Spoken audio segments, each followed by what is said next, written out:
खाना खाते हैं। बस थोड़ा सा प्रोजेक्ट बचा है, नहीं किया तो टीचर डांटेंगी। और अगले वीक से एग्जाम्स भी तो शुरू हो रहे हैं। वानी बहुत ही मेहनती और समय का सदुपयोग करने वाली बच्ची थी, जबकि उसका भाई सोनू बहुत ही लापरवाह और शैतान बच्चा था। हर काम कल कर डालता था। तुम्हारा प्रोजेक्ट हो गया? अभी से प्रोजेक्ट? वो तो 6 पीरियड में देना है। अभी भी 2 पीरियड बचे हैं। मैं झट से कर लूंगा। अब जल्दी आओ, भूख लगी है और खेलना भी है। अरे सुनो, रुको, नहीं करोगे तो टीचर डांटेंगी। सोनू और वानी के मम्मी पापा हमेशा सोनू को वानी का उदाहरण देकर समझाते थे। देखो सोनू बेटा, अब तुम बड़े हो गए, खेल के साथ साथ तुम्हें अपनी पढ़ाई पर भी ध्यान देना चाहिए। हाँ मम्मी, कल से पक्का। सोनू, समय का सदुपयोग करना अपनी बहन से सीखो।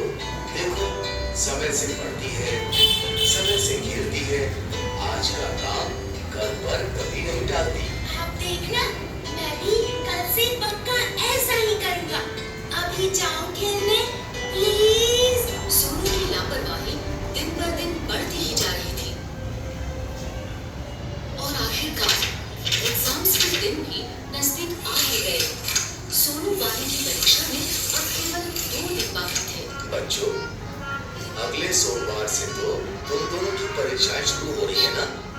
खूब मन लगाकर पढ़ो और अच्छे से परीक्षा दो। सोनू, मुझे तुम्हारी बहुत चिंता हो रही है बेटा। तुम हमेशा आज का काम कल पर टाल देते हो। पढ़ाई कल पर नहीं टालना। वानी की तरह सभी पाठ समय से पढ़ लेना, ठीक है? अरे पापा, परीक्षा में अभी पूरे 2 दिन बाकी है। मैं झट से पढ़ लूंगा सब कुछ। अभी तो मैं खेलने जा रहा हूँ। जब तक खेलूंगा नहीं, तब तक पढ़ाई भी समझ नहीं आएगी।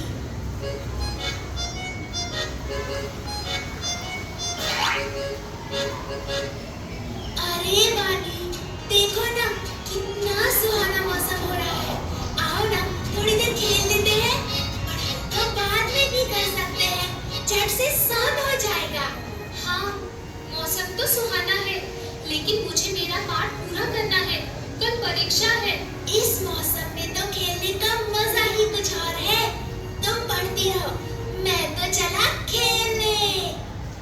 कुछ देर बाद वानी ने देखा कि सुहाना मौसम धीरे धीरे आंधी तूफान का रूप ले रहा है और काले बादल उमड़ रहे हैं, मानो बारिश कभी भी हो सकती है। बारिश का मौसम देख वानी को चिंता होने लगी कि अगर बारिश आ गई तो उसका पाठ कैसे पूरा होगा, क्योंकि बारिशों में अक्सर घर की बिजली कट जाती है। उसने सोनू को आवाज दी, सोनू, सोनू सुनो, मौसम देख के लगता है बारिश होने वाली है। शायद रात को बिजली भी कट जाए। खेलना छोड़ो और आकर अपना पाठ पूरा कर लो, वरना कल परीक्षा में क्या लिखोगे? चिंता मत करो वानी, अभी तो दोपहर ही हो रही है। रात को बैठकर मैं फटाफट सब खत्म कर लूंगा। बिजली नहीं जाएगी, बल्कि बारिश के बाद पढ़ने में और मजा आएगा। अच्छा, मैं जाता हूँ, मेरी बैटिंग आ गई। सोनू देर शाम तक खेलता ही रहा। उसकी चिंता तब बढ़ी जब अचानक से बारिश शुरू हो गई। सोनू बुरी तरह घबरा गया और घर लौटा, जहां आकर उसने देखा घर पर ही नहीं बल्कि पूरे गांव में बिजली नहीं है।